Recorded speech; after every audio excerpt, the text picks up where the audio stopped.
وَأَكْلِ الرِّبَا، اور سود کا کھانا۔ آج پورے ہندوستان میں مسلمانوں میں، بستیوں میں، گاؤں میں سود کی لعنت آ گئی ہے۔ 100% مسلم بستیوں میں سنو، ان لوگوں نے اپنے آفس کھولے ہیں اور سود پر قرضے دے رہے ہیں، اور قرضہ واپس نہ کرنے کی صورت میں اتنی برائیاں ہو رہی ہے کہ میں یہاں نہیں کہہ سکتا۔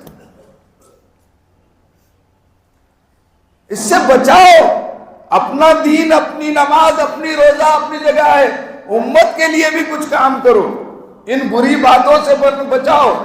کنتم خیر امت اخرجت للناس تأمرون بالمعروف وتنہون عن المنکر وتؤمنون باللہ، تم بہترین امت ہو حضور صلی اللہ علیہ وسلم کی، مگر امت بہترین کیسے ہے؟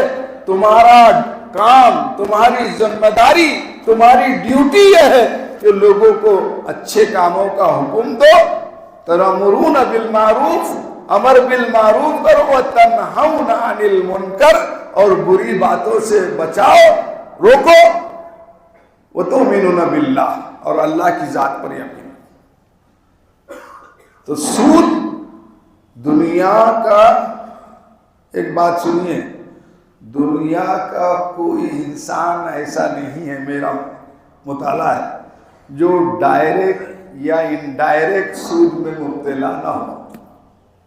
جو گاڑیاں پہ بیٹھ کے جاتے ہیں سب سود پہ اٹھائی جاتی ہیں، سب ملا ہوا ہے معاملہ، لیکن جس چیز کو اللہ نے حرام کیا ہے اس چیز کے خلاف بولنا بھی گناہ، یہ غلط ہے۔